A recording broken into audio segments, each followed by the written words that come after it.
Priyanti Fernando. I'm the Executive Director of the International Women's Rights Action Watch Asia Pacific, which is known really as ERAW, Asia Pacific. We are a global feminist organization, but based in the Global South in Kuala Lumpur in Malaysia. And our aim is to ensure that all women everywhere, all their human rights are fulfilled.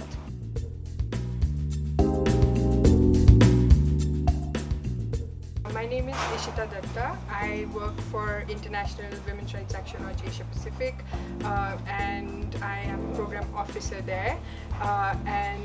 We were here with our friends from the labor rights, women's rights and migrants' rights movement at a global convening on trafficking in the context of global migration in Nairobi. And we were incredibly privileged to have all these folks that we work with representing almost 35 organizations and over 18 countries here with us over the last 3 days, where we discussed and analyzed what the structural and systemic causes of trafficking in the context of global migration are, and we also came up with recommendations to feed into the ongoing process of the development of a CEDAW general recommendation on trafficking.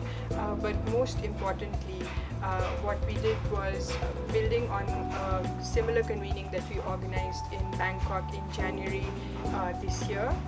One of the things that we had identified there as an inter-movement convening was the importance of having a framework on which all these different social movements can organize themselves from a feminist perspective.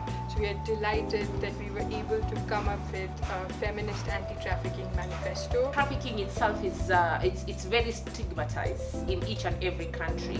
So nobody, even if some people are really trafficked, they do not want to come out clearly to tell people that they are being trafficked because of how trafficking itself and the implementation itself is really stigmatized. It comes with a lot of challenges whereby many people do not want to be associated with trafficking.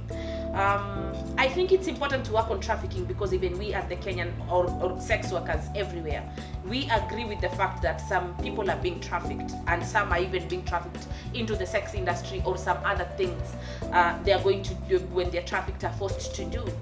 So it's important for people to speak out. It's important to come up with rights-based approach so that people can be able to relate with trafficking. But it is also important for people to distinguish between trafficking and sex work, because most of the time these are two words which are really conflicted. And when people are doing that, so many of the people keep on seeing sex workers as being trafficked, as women who are forced to do what they do not want. Yet in the real sense, we are coming out as sex workers to say trafficking people is wrong, but we as sex workers, we are here because we believe sex work is wrong. We are doing what we are doing out of understanding we are doing this, coming out clearly telling people that we've made informed choices to be who we are. I think the key highlight for me from this meeting, I think it's important when people are talking about trafficking to have sex workers in the room so that they can be able to send a message to many partners who are in the room and tell them we understand the confliction between trafficking and sex work, but there's a message that we are sending out as sex workers to say sex work is work. People are at the center of this offense. The people whose rights are exploited, the people who are exploiting those whose rights are being exploited.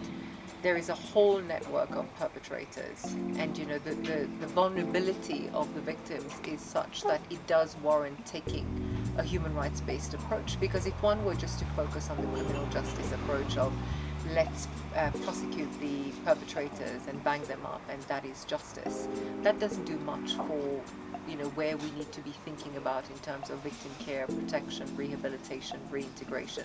So it is really important to take a rights-based approach so that you are meeting victims halfway.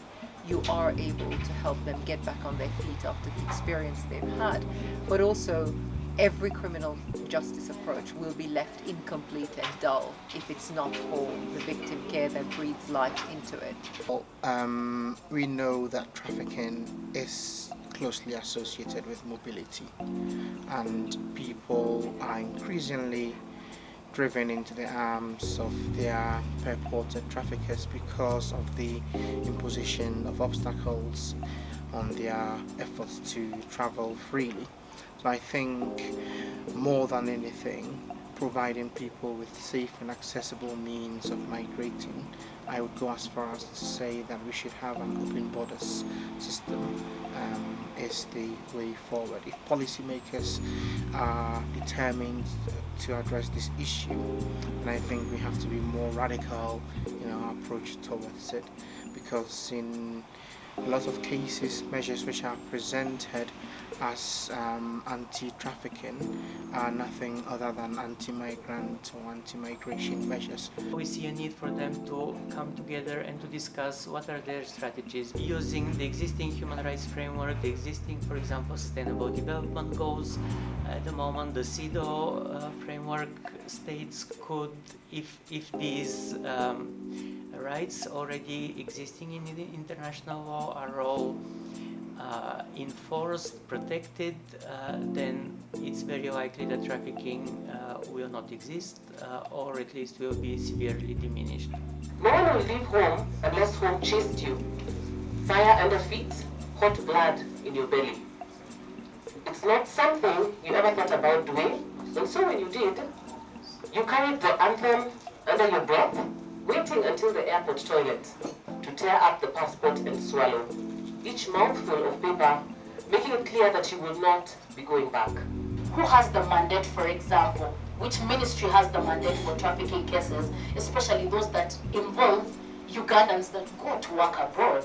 I love being in feminist spaces. That is a highlight and will always be a highlight because feminists have all the answers. And so just being here and being able to understand from a feminist analysis what are the root causes of trafficking, how should it be addressed, is just always a highlight, because then my task is to amplify these feminist demands in the other spaces I go in. So a highlight is just being here and being able to engage with different feminists from all around the world.